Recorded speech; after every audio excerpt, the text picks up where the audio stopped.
Hello my lovely students, this is Mahima. Welcome back to my channel.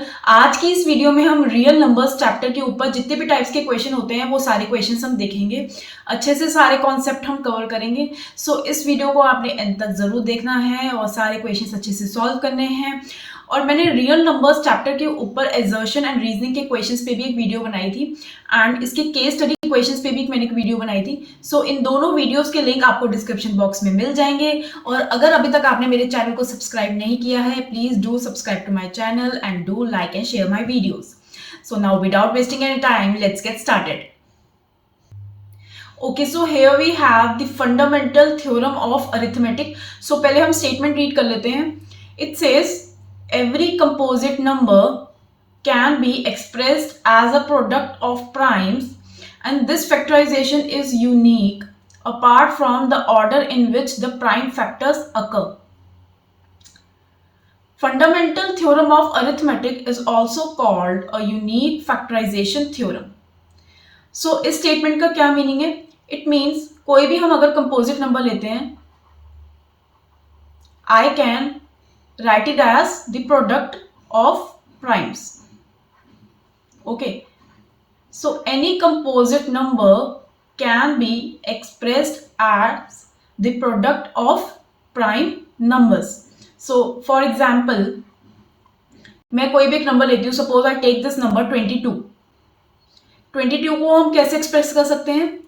2 into 11. 2 is a prime number and 11 is also a prime number, right? So we have expressed 22 as the product of prime numbers 2 and 11. Now let's consider one more example. I have this number 12. So now I write 12 as 4 into 3. 3 is a prime number, right? But 4 is not a prime number, right? So we will again factorize 4.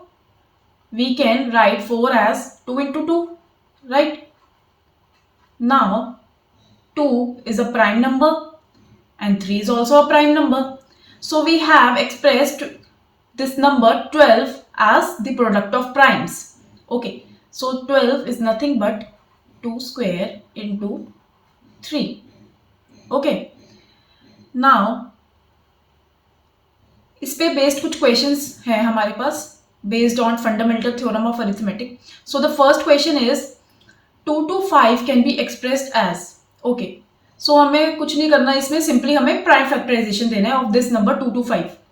So prime factorization के लिए हम क्या करेंगे?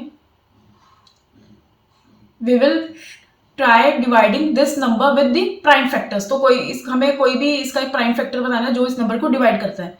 So the one easy convenient number is 5, right? So let's start with 5. इसको हम divide करते हैं 5 से, क्या आ जाएगा? 4, 5, राइट? अगेन हम इसको 5 से डिवाइड कर सकते हैं. Here we have 9. नाउ 9 को हम कौन से प्राइम फैक्टर से डिवाइड कर सकते हैं? 3 से, right? So we have 3. Again we are left with 3 है, so this is again division by 3, right? So what is the prime factorization of 2 to 5? It's 5 square into 3 square, because 5 is occurring 2 times and 3 is also occurring 2 times. So prime factorization is 5 square into 3 square. So this part, C part is correct. Next question में क्या है? Explain whether 3 into 12 into 101 plus 4 is a prime number or a composite number. Okay. So सबसे पहले तो हम ये देखते हैं कि प्राइम नंबर और कंपोजिट नंबर में क्या डिफरेंस होता है. सो प्राइम नंबर, किसी भी प्राइम नंबर के दो ही फैक्टर्स होते हैं, द नंबर इटसेल्फ एंड 1. अगर इन दोनों फैक्टर्स के अलावा उस नंबर का कोई और फैक्टर है, then we call it as composite number. Okay, so हमें देखना है कि इस नंबर के क्या क्या फैक्टर्स हो सकते हैं. सो हम यहाँ पे पहले हम नंबर लिखते हैं. So we have 3 into 12 into 101 plus 4. So इसका हमें फैक्टर देखना है, राइट? सो यहाँ बीच में प्लस का साइन है, ये भी ध्यान रखना है. बाकी जो सिंबल है वो मल्टीप्लाई का सिंबल है, ठीक है? सो यहाँ पे अपने पास 4 है, राइट? यहाँ से भी हम 4 कॉमन ले सकते हैं. 12 क्या होता है? 4 into 3 होता है, राइट? सो हम 4 अगर हम कॉमन ले लें तो क्या आएगा अपने पास 3 इंटू 3 इंटू 101 प्लस 1।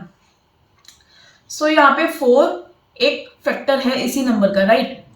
सो ये नंबर क्या हो जाएगा, ये नंबर हो जाएगा composite number. So therefore this number is a composite number, why, because 4 is a factor of this number, so therefore this number is a composite number.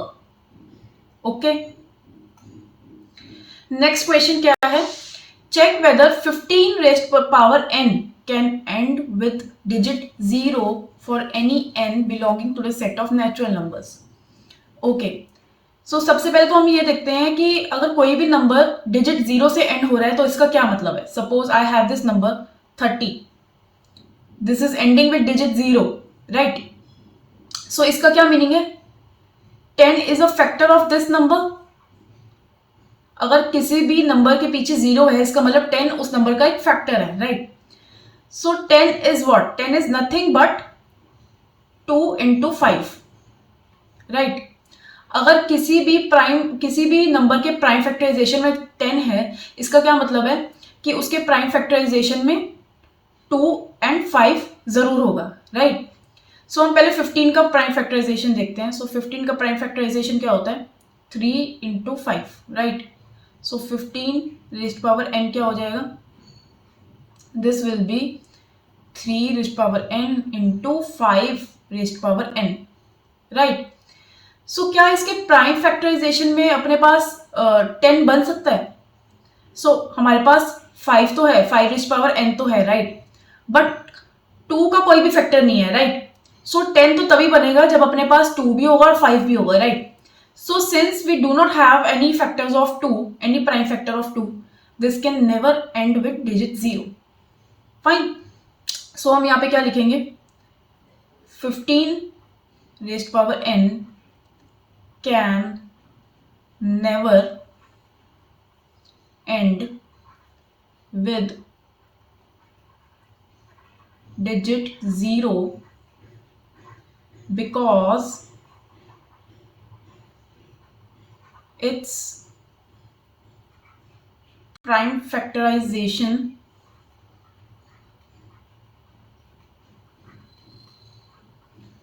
do not have any prime factor of 2, fine. So इसके बाद हम क्या लिखेंगे, which is very important, जिससे आपको full marks मिल सकते हैं, आपको टीचर पूरे नंबर देगा जितने भी नंबर का एक क्वेश्चन आएगा। So using fundamental theorem of arithmetic, so using fundamental theorem of arithmetic, 15 raised power n can never end with digit 0. Okay, now next देखते हैं क्या है अपने पास। By using fundamental theorem of arithmetic we shall find LCM and HCF of the given numbers 2 or more. This method is also called prime factorization method. Okay, so fundamental theorem of arithmetic का use कहाँ पे है, we will be using it to find HCF and LCM of the given numbers. Okay. सो पहले तो हम ये देखते हैं कि HCF क्या होता है। HCF is the highest number among the common factors of the given numbers, ठीक है। सो सपोज मैं कोई भी दो नंबर लेती हूँ। So I have this number A, एक नंबर हम ले लेते हैं 2 raised power 3 into 3 raised power 2, and one more number I take it as B which is 2 raised power 2 into 3 into 5। So HCF निकालने के लिए हम क्या करेंगे, हम HCF निकालेंगे of these two numbers A and B। HCF निकालने के लिए हम क्या करेंगे, A और B के जो भी कॉमन फैक्टर्स हैं सबसे पहले तो हम वो लिखेंगे, राइट। सो कॉमन फैक्टर्स क्या है, एक 2 है कॉमन फैक्टर और एक 3 है। सो 2 एंड 3 हम दोनों लिख लेते हैं। एंड देन इनकी जो लीस्ट पावर है वो हम वहां पे वो लिखेंगे। सो 2 की लीस्ट पावर क्या है, 2 की लीस्ट पावर इज 2 एंड 3 की स्मॉलेस्ट पावर क्या है 1, राइट। सो हम इसको ऐसे लिखे रहने देंगे। सो ये क्या हो जाएगा 2 to the power 2 into 3, this is 12, ठीक है। सो आई रिपीट, HCF निकालने के लिए हम कॉमन फैक्टर्स लिखते हैं and will pick the smallest power of those prime factors, ठीक है। अब LCM निकालते हैं। सो LCM निकालने के लिए हम क्या करेंगे, दोनों नंबर्स A एंड B के जितने भी प्राइम फैक्टर्स हैं वो हम सब लिखेंगे। सो यहाँ पे 2 है, 3 एंड 5 है, जितने भी फैक्टर्स हैं वो सब हम लिखते हैं यहाँ पे। एंड प्राइम फैक्टर्स की जो भी हाईएस्ट पावर है यहाँ पे हम वो पिक करेंगे। सो 2 की हाईएस्ट पावर क्या है 3 एंड 3 की हाईएस्ट पावर क्या है 2 एंड 5 की हाईएस्ट पावर क्या है 1। सो इसको हम एज इट इज लिख के रहने देंगे। सो इसको यूज करके जो भी अपने पास आंसर आएगा that will be the LCM of this number A and B, okay. So I repeat, HCF के लिए हम कॉमन फैक्टर्स लेते हैं एंड स्मॉलेस्ट पावर पिक करते हैं प्राइम फैक्टर्स की। LCM के लिए हम सारे प्राइम फैक्टर्स लेंगे एंड उनकी हाईएस्ट पावर पिक करेंगे, okay. So this is the prime factorization method to find the LCM and HCF. So उसके लिए हमें क्या करना है, आपके पास कोई भी नंबर अगर गिवन है उसका आपको HCF निकालना है या LCM निकालना है। So सबसे पहले तो हम उनका प्राइम फैक्टराइजेशन करेंगे, उनके प्राइम फैक्टर्स निकालेंगे। HCF निकालने के लिए क्या करेंगे, product of smallest power of each common prime factor, जैसा कि मैंने अभी बताया। LCM के लिए हमें क्या करना है, product of greatest power of each prime factor, जितने भी प्राइम फैक्टर्स हैं वो सारे हमें लेने हैं LCM में। सो ये आपको याद रखना है कि LCM कैसे निकालना है और HCF कैसे निकालना है, ओके। सो यहाँ पे एक एग्जांपल हम कंसिडर कर लेते हैं। So I will take this number 40, यहाँ पे हम मोर देन 2 नंबर ले लेते हैं। So I will take 3 numbers, okay. So I have 40, 36 and one more number I take it as 126, fine. So 40 का हम फैक्टर्स हम लिखते हैं। So 40 is what, 8 into 5 which is 2 into 2 into 2 into 5। So इसको हम पावर में लिखेंगे। सो ये क्या हो जाएगा 2 into 3, 2 is power 3 into 5, fine.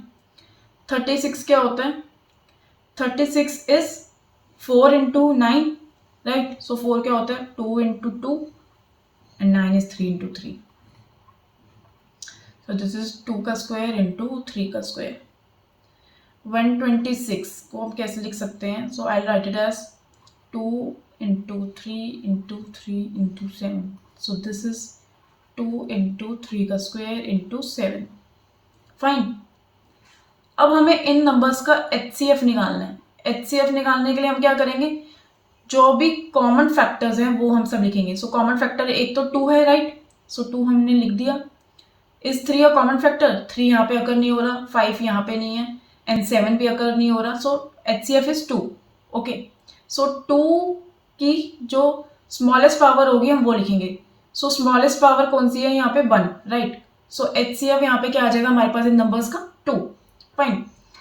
अब LCM फाइंड करेंगे। LCM के हम क्या करेंगे, LCM के लिए जो भी फैक्टर्स हैं, जितने भी प्राइम फैक्टर्स हैं वो हम सब लिखेंगे। सो यहाँ पे हमारे पास 2 है, 3 है, 5 है और 7 है, और इनकी जो हाईएस्ट पावर होगी वो हम पिक करेंगे। सो 2 की हाईएस्ट पावर कौन सी है 3, राइट।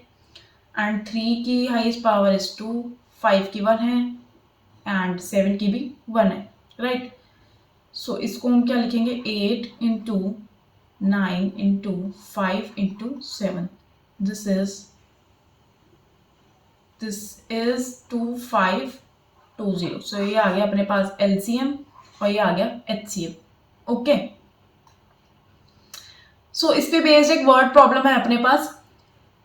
सो अब कोई भी अगर आपको वर्ड प्रॉब्लम दी जाए, आप ये कैसे डिसाइड करेंगे यहाँ पे हम LCM फाइंड करेंगे या HCF फाइंड करेंगे।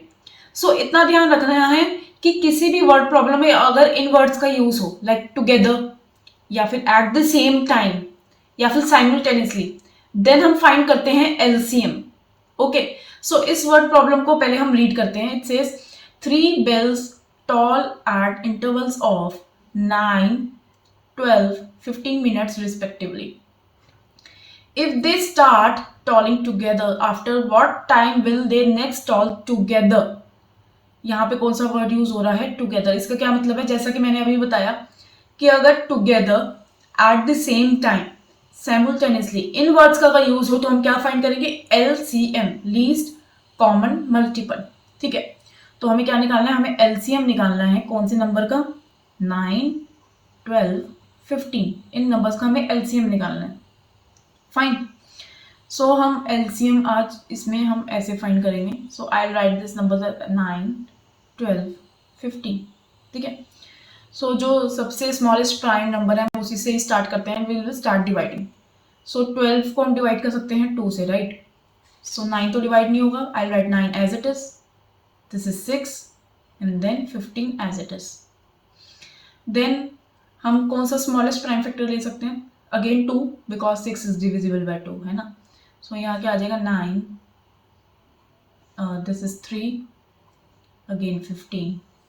Fine, now I take prime factor as 3। Fine, so ये क्या हो जाएगा 3, 1, 5।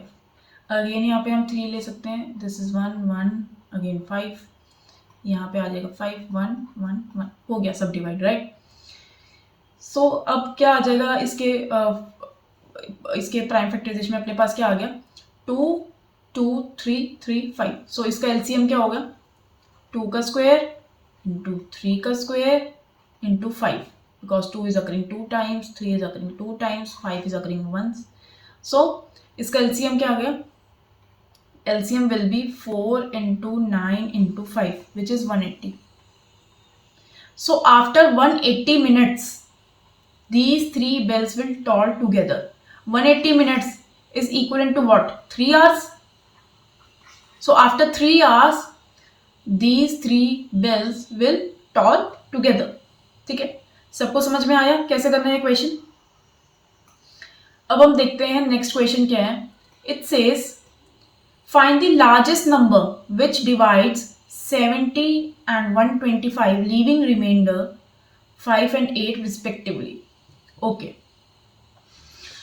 पहले तो हम ये देखते हैं रिमाइंडर का क्या मतलब होता है। लाइक अगर हम किसी भी नंबर, सपोज मैं यहाँ पे नंबर लेती हूँ B, इसको मैं A से डिवाइड करती हूँ और यहाँ पे अपने पास एक रिमाइंडर आता है, सपोज रिमाइंडर आ गया 2, this is my remainder R।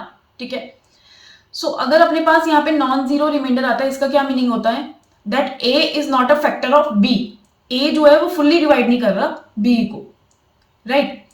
अगर रिमाइंडर 0 आ जाता है, इसका क्या मतलब होता है, अगर रिमाइंडर 0 है it means A is a factor of B, right. A जो है फुल्ली डिवाइड कर रहा है B को, राइट। सो अगर हम यहाँ से रिमाइंडर रिड्यूस कर दें, लाइक 70 माइनस 5 एंड 125 माइनस 8, जो भी अपने पास दो नंबर्स आएंगे, दैट मीन्स ये जो भी नंबर की बात हो रही है, largest number, this will fully divide those 2 numbers.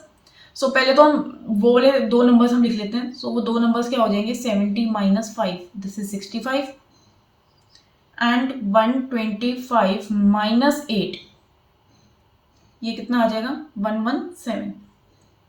ठीक है, सो हमको क्या फाइंड करना है, we have to find the largest number which divides, मतलब कि वो हाईएस्ट नंबर होना चाहिए, एंड डिवाइड्स का क्या मतलब है, वो इसका एक फैक्टर बन जाएगा, right. So we have to find the highest common factor of these 2 numbers.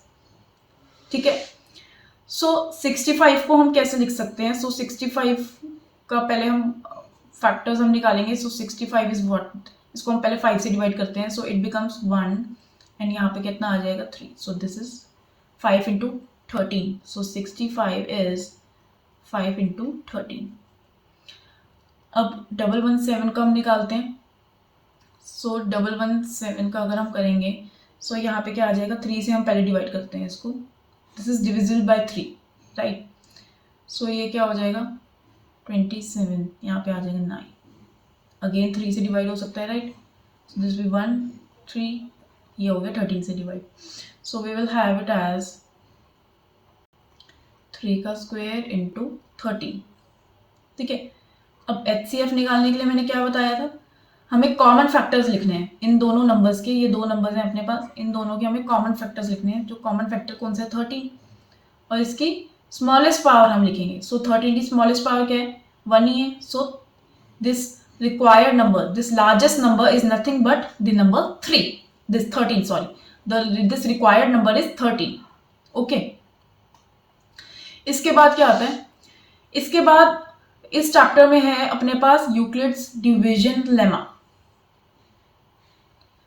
Okay, सो इसमें इसका क्या मीनिंग है, अगर अपने पास कोई भी दो पॉजिटिव इंटीजर्स है, suppose I have these integers a and b, सो अगर हम b को a से डिवाइड करते हैं, अगर हम b को a से डिवाइड करेंगे तो अपने पास एक क्वेश्चन आएगा यूनिक, राइट, एंड अपने पास एक रिमाइंडर आएगा unique. So I can write a as bq plus r, right. Now remainder की क्या वैल्यूज हो सकती हैं यहाँ पे, सो रिमाइंडर की क्या वैल्यूज होंगी, 0 is less than equal to r is strictly less than b. ये याद रखना है, यहाँ पे इक्वल टू कभी नहीं होगा, this is strictly less than b. Fine. इस इक्वेशन को आप ऐसे भी याद रख सकते हैं, Alibaba's best product quotation is SN reward. So Alibaba's here stands for A. This is A. This best stands for this B. And product means B into multiplied by this Q. This stands for Q. Is SN reward. So SN here means addition. So this means plus. Reward means R. This means R. Okay. So this is Euclid's division lemma. Okay, so इस पे based अपने क्या questions बन सकते हैं. सो इसके ऊपर एक स्ट्रेट फॉरवर्ड क्वेश्चन आया था बोर्ड्स में. Euclid division lemma states that for two positive integers a and b there exist unique integers q and r satisfying this equation, जैसा कि अभी हमने देखा, राइट. एंड हमें r बताना है कि r की क्या वैल्यूज होती हैं. मैंने अभी बताया था that r lies within this interval, 0 is less than equal to r is less than b. So कौन सा ऑप्शन करेक्ट होगा अपने पास, the C option will be correct. Okay. अब हमें यहाँ पे क्या करना है, we have to find the HCF of numbers 240 and 228 using Euclid's division lemma. Okay. So अपने पास दो नंबर्स हैं 240 and 228. फाइन. सो इन दो नंबर्स का हम HCF कैसे निकालेंगे. सो हम जो लार्जेस्ट नंबर है उसको हम स्मॉलेस्ट नंबर से डिवाइड करेंगे. फाइन. सो अपने पास स्मॉलेस्ट नंबर 228 है, right. So I will write here 228 and I will divide 240. ठीक है, 240 को हम 228 से डिवाइड करते हैं. सो हम क्या करेंगे, यहाँ पे क्वेश्चन आ गया 1, सो 228, यहाँ पे रिमाइंडर क्या बचेगा 12, राइट. सो 240 को हम कैसे एक्सप्रेस कर सकते हैं, I can write 240 as 1 into 228, sorry this is plus remainder which is 12. Fine. So यहाँ पे हमने क्या लिखा है, this is my question, this is my remainder. Fine. And this is dividend. यहाँ पे मैं लिख देती हूँ this is dividend and this is divisor. Okay. अब ये यूक्लिड डिवीजन लेमा से हमने लिखा 240 equals to 1 into 228 plus 12. Fine. So question की जगह हमने क्वेश्चन लिख दिया, रिमाइंडर की जगह हमने रिमाइंडर लिख दिया. अब नेक्स्ट स्टेप में हम क्या करेंगे, इसी प्रोसेस को हम कंटिन्यू करते रहेंगे कब तक, जब तक हमारा रिमाइंडर 0 नहीं हो जाता. कब तक हम कंटिन्यू करेंगे इस प्रोसेस को, जब तक हमारा रिमाइंडर 0 नहीं हो जाता. जब रिमाइंडर 0 हो जाएगा हम इस प्रोसेस को स्टॉप कर देंगे. सो नेक्स्ट स्टेप में हम क्या करेंगे, जो हमारा डिवाइजर है वो बन जाएगा हमारा डिविडेंड. फाइन. सो यहाँ पे मैंने लिख दिया 228 एंड जो रिमाइंडर है वो बन जाता है डिवाइजर. ठीक है, ये आ गया यहाँ पे 12. अब हमें क्वेश्चन फाइंड करना है और रिमाइंडर फाइंड करना है. यहाँ पे हम क्वेश्चन लिखेंगे, यहाँ पे हम रिमाइंडर लिखेंगे. सो 228 को सिंपली हमें 12 से हम डिवाइड करेंगे. फाइन. सो यहाँ मैंने 12 लिखा, I write here 228. Fine. So let's divide, I write 1, यहाँ पे आ जाएगा 12. ठीक है, यहाँ क्या आ गया 1 0. अब 8 को हम लिखेंगे यहाँ पे, right. 108, this is divisible bye 12, 9 पे आता है, राइट। सो अपने पास रिमाइंडर क्या आ गया, 0, right. This remainder is 0. So question is 19 and remainder is 0. जैसा कि मैंने अभी बताया था कि ये प्रोसेस हम स्टॉप कर देंगे, कब स्टॉप करेंगे, जब हमारा रिमाइंडर 0 हो जाएगा. सो हमारा रिमाइंडर तो यहाँ पे 0 हो गया, राइट. सो अब HCF क्या आएगा हमारा, इस प्रोसेस को यूज करके HCF जो हमारा लास्ट डिवाइजर आता है, इसको हम बोलते हैं HCF. This is my HCF.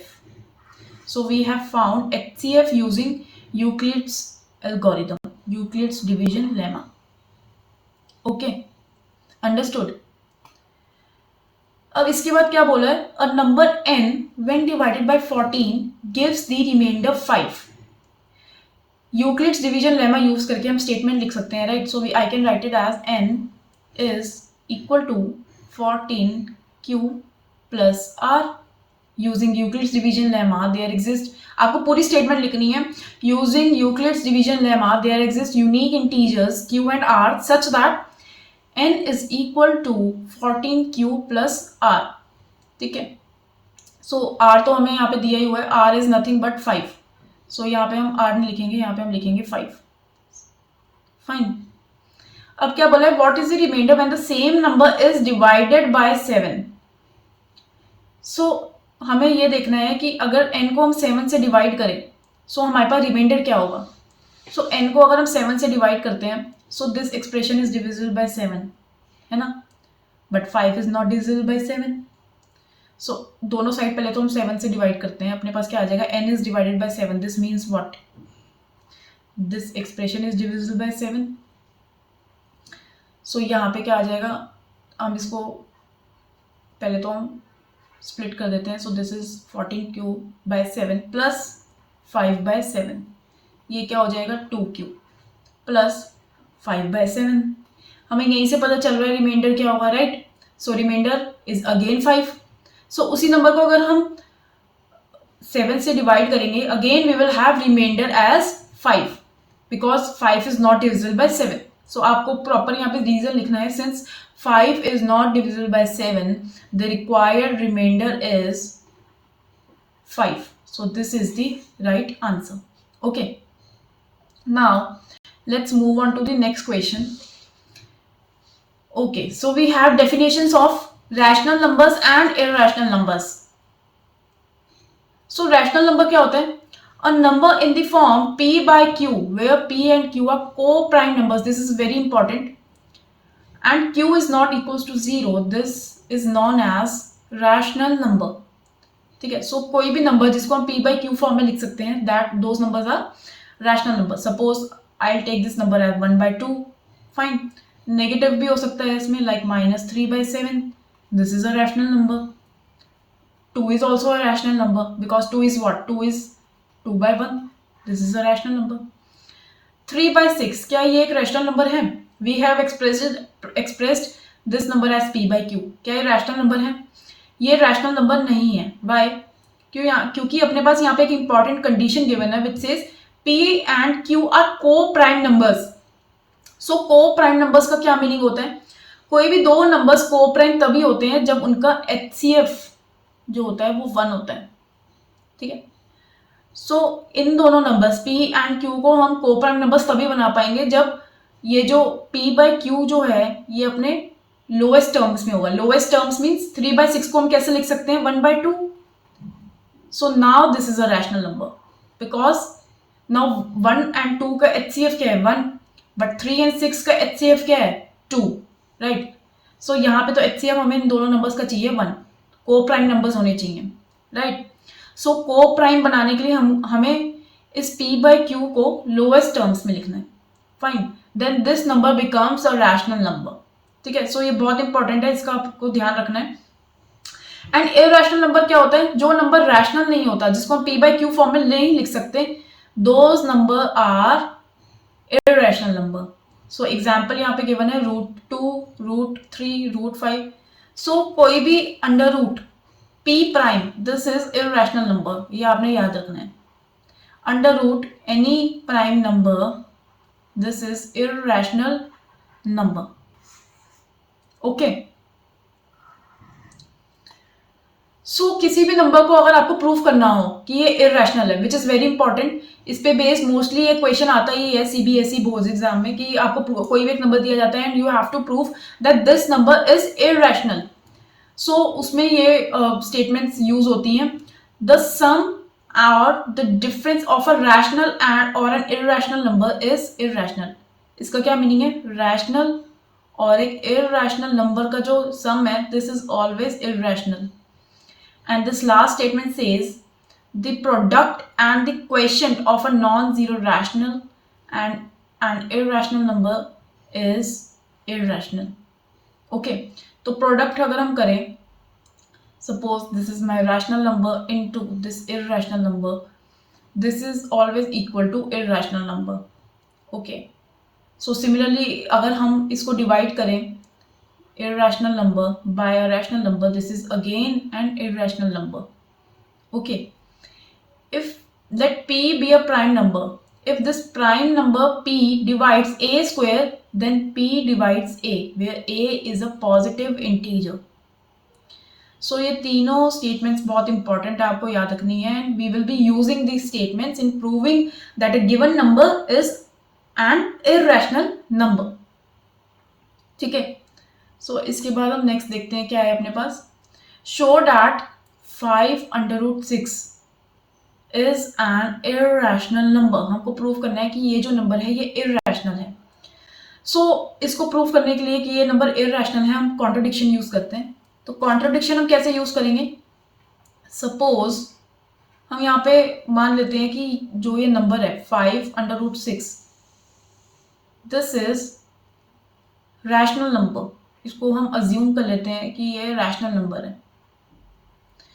By definition अगर ये नंबर रैशनल नंबर है, हम इसको कैसे एक्सप्रेस कर सकते हैं? p by q फॉर्म में, right, where p and q are coprime by definition, right. Now यहां से अपने पास क्या आ सकता है? √6 इज इक्वल टू 5 को हम यहाँ पे ले जाएंगे, ये क्या आ जाएगा? p by 5q। अब p by q जो है वो रैशनल नंबर है। हमने मान लिया था कि 5√6 is p by q, where p by q is rational number. p by 5q क्या होगा? क्या वो भी रैशनल नंबर होगा? अगर किसी भी रैशनल नंबर के डिनोमिनेटर में आप 5 से मल्टीप्लाई कर देंगे, वो भी एक रैशनल नंबर होगा, right. Now √6, this is irrational number. √6 क्या होता है? √6 I can write it as 2 into √3, right? Now this is irrational number, this is also irrational number, but this is equal to rational number. क्या एक irrational number एक rational number से equal हो सकता है? No, never. This is contradiction. Therefore, our assumption was wrong and this number is irrational number. आपको proper statement लिखनी है. On LHS, we have irrational number. This is irrational. And on RHS, we have rational number. Our assumption is wrong. Therefore, 5/√6 is an irrational number.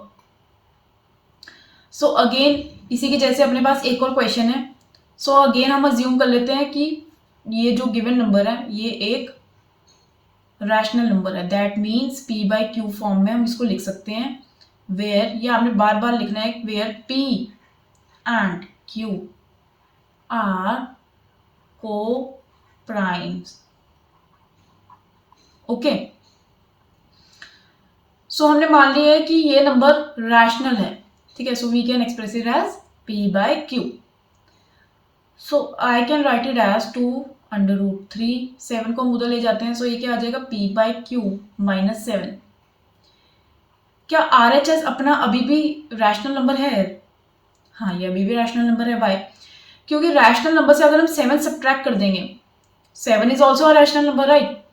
अगर हम 7 को subtract करेंगे, ये again अभी भी रैशनल नंबर रहेगा, राइट। नाउ अब हम 2 को यहाँ पे ले जाते हैं, √3 को यहीं पे लिखे रहने देंगे। अगर 2 को हम यहाँ पे ले जाएंगे तो this is divisible by 2 and this is p by Q minus 7। क्या ये एक्सप्रेशन जो राइट साइड में लिखा है क्या ये अभी भी रैशनल नंबर है? Yes, this is again a rational number, क्योंकि किसी भी रैशनल नंबर को हम 2 से डिवाइड करते हैं वो रैशनल नंबर ही रहता है, राइट। एंड यहाँ पे अपने पास जो है ये है इरैशनल नंबर, राइट, क्योंकि अभी जैसे मैंने बताया था कि अंडर रूट p, कोई भी प्राइम नंबर अगर अंडर रूट के अंदर होता है वो होता है irrational number. So under root 3 क्या हो गया? This is irrational number, right. And ये क्या हो गया? ये हो गया rational number. So irrational number rational number के कभी इक्वल नहीं होता, right. So therefore our assumption was wrong and this number is irrational number. So ये जितने भी क्वेश्चंस हमने इस वीडियो में सॉल्व किए हैं ये सारे क्वेश्चंस हमारे बोर्ड्स एग्जाम में PYQs में आए हुए हैं। सो आप इन क्वेश्चंस को अच्छे से एक बार देख लीजिए। इस चैप्टर रियल नंबर्स से इसी टाइप के क्वेश्चंस मोस्टली बनते हैं और इन्हीं पे बेस्ड क्वेश्चंस आएंगे आपके पास। मोस्टली जो ये वैल्यूज हैं वही चेंज होंगी। Okay, so this is all for this video. So thank you everyone, bye bye.